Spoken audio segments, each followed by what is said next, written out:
Many numbers which occur in the second part of Esther are also important in identifying its end-time character. That Esther's struggle with Haman occurs during Adar, the last month of the year, shows that we are talking symbolically about a final battle. Mordecai's dream sequence about two dragons waging war, which is told about in the Greek version of Esther, is obviously apocalyptic in nature.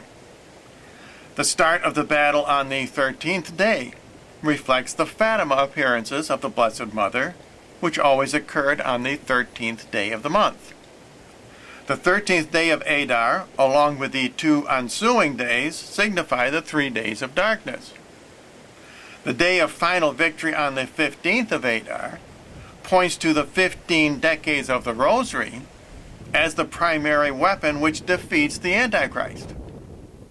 Incidentally, this may be an indication that adding 5 decades to the Rosary is a possible danger which lessens the numerical impact of the original 15 decades as revealed to St. Dominic by the Blessed Mother.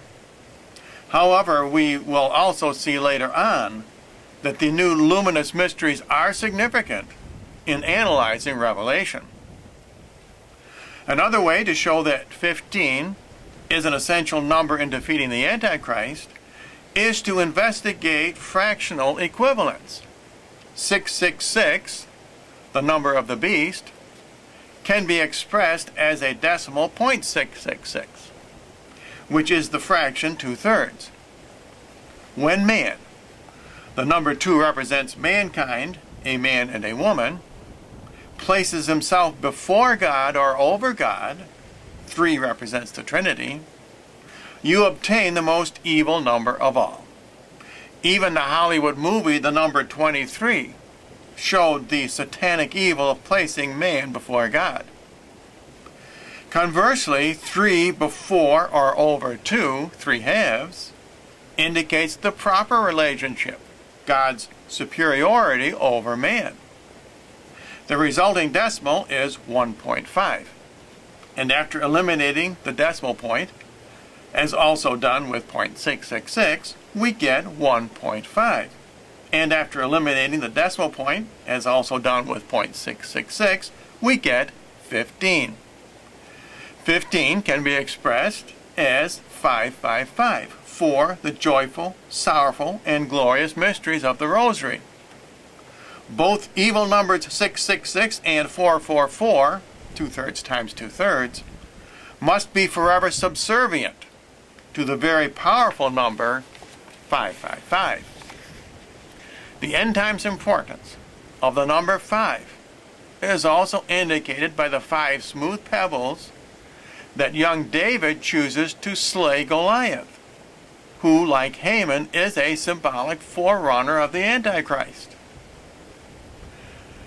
David really needs only 1 pebble, but by taking 5 smooth pebbles, clearly rosary imagery, he is predicting that Christ's defeat of the Antichrist will come about through Mary.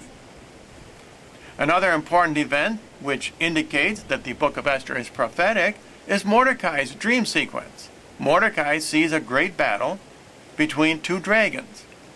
All the nations are involved, but then a little fountain grows into a great river, and ultimately the sun rises, and the humble are exalted. It's not hard to understand that this is an apocalyptic vision. Mordecai's dream from the apocryphal part of the book of Esther. And this was his dream. Behold, there were voices and tumults and thunders and a great disturbance upon earth. And behold, 2 great dragons came forth ready to fight one against another. And at their cry all nations were stirred up to fight against the nation of the just. And there was a day of darkness and danger, of tribulation and distress, and great fear upon earth. And the nation of the just was troubled, fearing their own evils, and was prepared for death. And they cried to God. And as they were crying, a little fountain grew into a very great river, and abounded into many waters. The light and the sun rose up, and the humble were exalted, and they devoured the glorious. Mordecai's interpretation of his dream can easily be updated for an end times application. The two dragons symbolize the last great pope, Peter II, and either the false pope or the Antichrist. All the nations are the same as those in the Apocalypse, which have one purpose, which is to destroy the Catholic Church. The day of darkness refers to Armageddon, and the little fountain, which grows into a very great river, is the Blessed Virgin Mary. The victory at the end shows that the saints will eventually triumph over the forces of the Antichrist and will reign 1,000 years with him during the millennium. The book of Esther, which comes near the middle of the Old Testament, reminds us of God's promise at the very beginning of the Bible, Genesis, that the woman, Mary, and her seed, spiritual children, would crush the head of Satan, and that this will be fully accomplished at the apocalyptic very end of the Bible.